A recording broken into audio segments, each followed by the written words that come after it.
Macchina per suoni bianchi, davvero carina, è morbida lateralmente, come vedete, le dimensioni insomma sono piccoline, sta tranquillamente dentro una mano. L'ho accesa per sbaglio cliccando sotto, comunque era il prossimo passo. Insomma, schiacciando il tasto della luce si illumina, schiacciandolo più volte vediamo tutti i colori che ha. Non rende in video questo, già ve lo dico, è un azzurro molto più chiaro. Ok, anche questo è un viola leggero in realtà. Ok, poi tenendo premuto il tasto di accensione per un paio di secondi si accende. Col tasto più o meno del volume ovviamente andiamo ad alzare o abbassare il volume dei rumori bianchi, e con questo tasto qui andiamo a cambiarli. Questo è un temporale,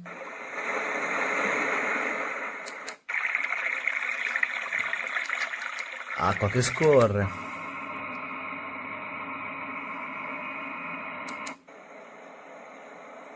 insomma ce ne sono di diversi, non so se sentite.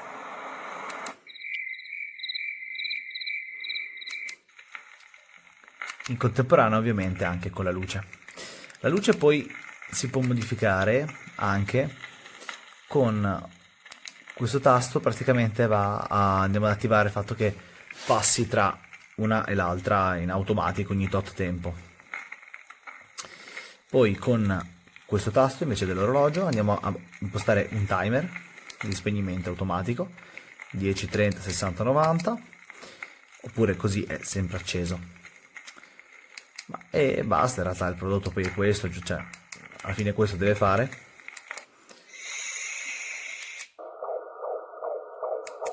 Ce ne sono tante diverse, anche delle linee nanne.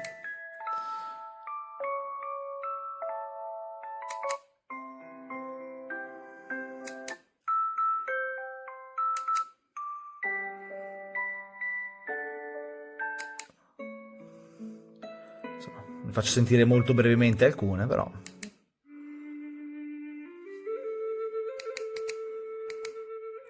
si ricarica con USB-C.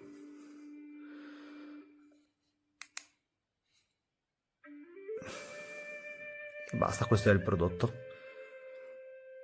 È carino, sembra un po' economico proprio dal punto di vista della fattura, proprio di come è costruito, però fa il suo, diciamo, dai.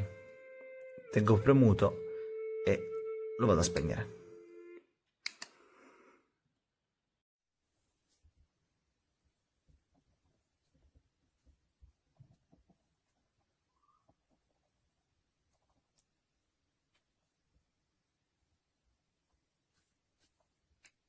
Wireless speaker.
Wireless speaker.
speaker.